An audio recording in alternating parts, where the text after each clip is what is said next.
Welcome student in my YouTube channel. आज हम BHDC 103 के बचे हुए टॉपिक को पढ़ेंगे। लास्ट वीडियो में हमने इकाई फर्स्ट के 4 टॉपिक को क्लियर कर लिया था। इसमें बाकी अब 3 टॉपिक बचे हैं। अमीर खुसरो की भाषा और काव्य सौंदर्य, अमीर खुसरो की कविता का वाचन और आस्वादन और शब्दावली। इसमें हमें पढ़ना है अमीर खुसरो की भाषा और काव्य सौंदर्य। अमीर खुसरो बहुभाषीविद थे, मतलब उनको कई भाषा आती थी। उनका फारसी, तुर्की और अरबी भाषा पर ज़बरदस्त अधिकार था। खड़ी बोली के आदि प्रयोगकर्ता के रूप में उनकी ख्याति है। ये जो आपका पैराग्राफ है, इसका जो मीनिंग है, अर्थात मैं हिंदुस्तानी तुर्क हूँ, मैं हिंदुस्तानी की तूती हूँ। अगर वास्तव में मुझसे कुछ पूछना चाहते हो तो हिंदवी भाषा में पूछो, मैं तुम्हें हिंदवी के अनुपम बातें बता सकूँगा। मेरे पास मिस्र की शक्कर नहीं कि मैं अरबी में बात करूं। यहाँ हिंदवी से तात्पर्य 13वीं और 14वीं सदी की उस भाषाई बोली से है जो उस समय दिल्ली और उसके आसपास के इलाकों में, हिंदुस्तान के कुछ अन्य इलाकों में बोली जाती थी। अमीर खुसरो के दौर में दरबारी भाषा फारसी थी, कर्मकांड की भाषा संस्कृत थी, लेकिन बोलचाल की भाषा अलग थी। खुसरो ने इसे हिंदवी कहा। इन्होंने इस हिंदवी पद का 2 अर्थों में प्रयोग किया। दिल्ली और उसके आसपास के इलाकों में बोली जाने वाली भाषा खड़ी बोली और दूसरी ओर उनके समय हिंदुस्तान में बोली जाने वाली अन्य भाषा। उन्होंने भारत के अन्य अनेक हिस्सों का भ्रमण किया था। परिणाम यह हुआ कि उनके अनेक भारतीय भाषाओं के संपर्क में आए। अमीर खुसरो की विभिन्न रचनाओं में प्रयुक्त भाषा आखिर क्यों महत्वपूर्ण है? दरअसल उनकी भाषा लोक के करीब है। नागरी परचारणी सभा के प्रकाशित पुस्तक अमीर खुसरो में ब्रज रतन दास ने ठीक ही दर्ज किया है। खुसरो को हुए 7 वर्ष व्यतीत हुए, किंतु उनकी कविता की भाषा इतनी सजी सवरी और कटी छुटी है कि वह वर्तमान भाषा से बहुत दूर नहीं, अर्थात उतनी प्राचीन नहीं जान पड़ती। भाटों और चरणों की कविता एक विशेष प्रकार के ढांचे में ढाली जाती थी। ब्रज भाषा के अष्टाव आदि कवियों की भाषा भी साहित्य अलंकार परंपरा के बंधन से खुसरो के पीछे होने पर उससे कठिन और भिन्न है। कारण केवल इतना ही है कि खुसरो ने सरल और स्वाभाविक भाषा को ही अपनाया, बोलचाल की भाषा में लिखा, किसी सांप्रदायिक बंधन में पढ़कर नहीं। वे अभिधा की भाषा में कविता कहते थे, साथ ही वे लक्षण और व्यंजना की भाषा की मारक क्षमता के भी बेहतरीन उपयोग करते हैं। अमीर खुसरो की भाषा और काव्य सौंदर्य की खूबियों के अनेक रंग हैं, जिन्हें देखकर यह समझ पाना मुश्किल हो जाता है कि खड़ी बोली हिंदी के बेहद आदिम रंग का आस्वाद है। अमीर खुसरो की कविता के वाचन और आस्वादन।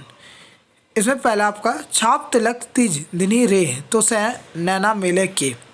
इसका मतलब अमीर खुसरो सूफी संत हजरत निजामुद्दीन औलिया के पट शिष्य थे। अपने गुरु के प्रति निष्ठा की प्रकट करते हुए खुसरो ने कव्वाली लिखी है। भारतीय अद्वैतवाद और इस्लामी एक ईश्वरवाद की यह विशेषता है कि इनमें इतने इष्ट के प्रति अनेक निष्ठ संपर्क को प्रकट करने के लिए अनेक ऐसे बिंबों की रचना की जाती है जिनमें दुनियावी संबंधों को आदित्य गहराई प्रकट हो। इस कव्वाली में प्रियतम से निगाहें मिल जाने, अर्थात प्रेम के स्वीकार के बाद असीम आनंद का वर्णन है। खुसरो एक और बिंब का प्रयोग करते हुए कहते हैं कि यह घटना प्रेम बट्टी, अर्थात प्रेम रूपी जड़ी बूटी खाने के बाद छा जाने वाली महादेसी है, जिससे प्रेमिका मतावली हो गई, यानी प्रेम का नशा उस पर छा गया। खुसरो प्रेमी रूपी प्रेमिका कहती है कि निजाम यानी निजामुद्दीन औलिया पर बली बली जाऊं, कुर्बान हो जाऊं। अंत में वह कहती है कि मैं सुहागन हो गई, यानी उसके प्रेम और समर्पण को निजामुद्दीन औलिया के रूप में आधार मिल गया। काहे को ब्याही विदेश रे। इस गीत में परदेश में ब्याही गई बेटी अपनी पीड़ा और विषयों को अपने पिता को संबोधित करते व्यक्त कर रही है। 13वीं और 14वीं सदी में जब खुसरो ये गीत लिख रहे थे, तब एक सामान्य लड़की की विडंबना कहीं ज़्यादा गहरी थी। इस गीत में परदेश में ब्याही गई बेटी कृषक जीवन एवं लोक जीवन से संबंधित विभिन्न संदर्भों के माध्यम से उनके अपने माता पिता या मायके से संबंध विडंबना एवं विषयों को व्यक्त करती है। वह अपने को पिता की बाग का कोयल बताती है जो घर बार में कुकाती रहती है। फिर स्वयं को चिड़िया के रूप में प्रस्तुत करते हुए विडंबना को रखती है कि जहाँ उसका लालन पालन हुआ है वहाँ से एक दिन उसे उड़ जाना है। वह बेले की फूल की तरह है जिससे घर में सुंदरता व्याप्ति है, लेकिन एक दिन उसको कोई ब्याह कर ले जाता है। फिर वह अपनी निरीहता व्यक्त करते हुए कहती है कि मैं खूंटे से बंधी गाय के समान हूँ, जहाँ हाक दोगे चली जाऊँगी। मायके के पशु पक्षी भी उसके संगी साथी हैं।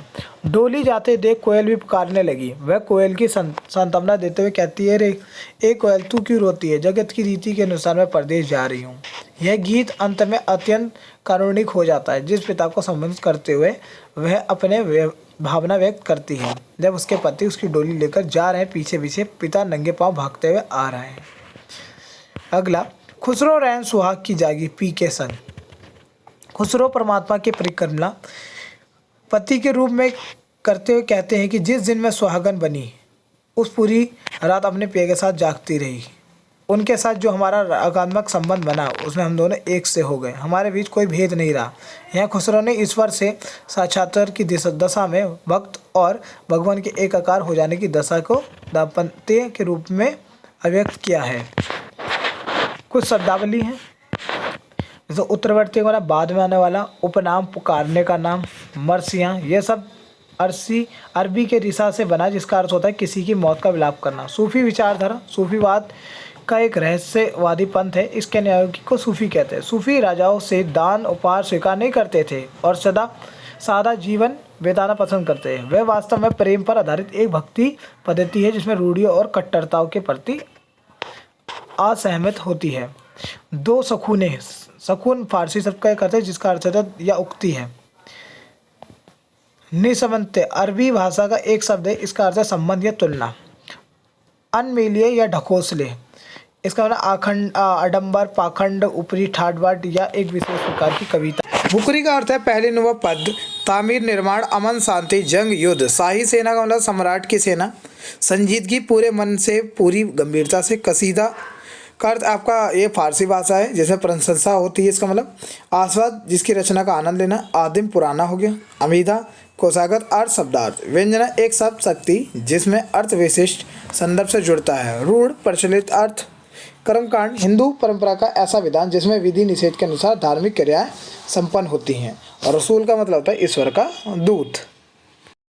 इस इकाई को मैंने पूरा समझा दिया है और जितना भी आपका इंपॉर्टेंट था उसे हाईलाइट कर दिया है।